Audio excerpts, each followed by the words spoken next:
Hello dear students, now let us start the topic effect of speed and direction on velocity and again acceleration. Let us see the first point, effect of speed and direction on velocity. Sometimes the speed increases or decreases. Sometimes the vehicle has to take turns on the roads. So velocity depends on speed as well as direction. We have seen that, hence it is a vector quantity. Velocity can be changed by the following ways: changing the speed and keeping the direction constant, or changing the direction and keeping the speed constants, and sometimes by changing both speed and direction. So in this way velocity can be changed.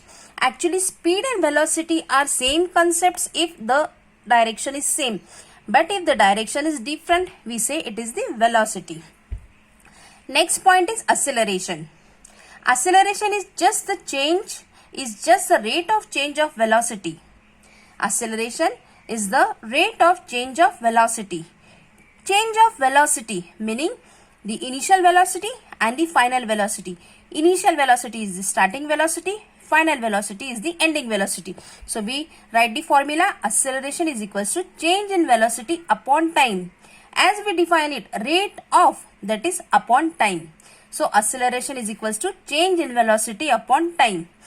Change in velocity. So change meaning initial and final both we have to consider. Here we consider v for the final velocity and u for the initial velocity. So we write a is equals to v minus u upon t. That is acceleration is equals to final velocity minus initial velocity upon time.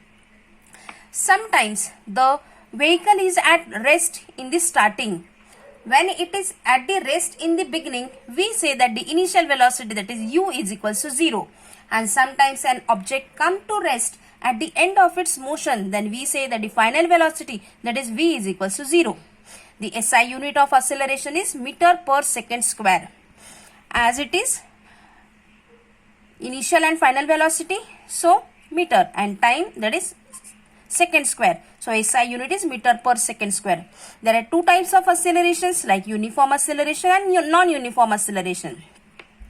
If the velocity change by equal amount in equal time interval, the object is said to be in uniform acceleration. But if the velocity changes by unequal amount in unequal time intervals, the object is said to be in non-uniform acceleration. The difference is equal amount and unequal amount. Equal amount is uniform acceleration, unequal amount is non-uniform acceleration. Again we can say acceleration can be positive, negative or zero acceleration. When the velocity increases, it is the positive acceleration. Acceleration is in the direction of velocity. And when the velocity decreases with time, it is said to be negative acceleration. Negative acceleration is also called as deceleration. Acceleration is in the opposite direction of velocity. If the velocity of the object does not change with time, then it is said to be zero acceleration. So we have seen positive, negative and zero acceleration. When velocity increases, positive acceleration. Velocity decreases, negative acceleration. And the velocity is constant, that is it doesn't change, then it is the zero acceleration.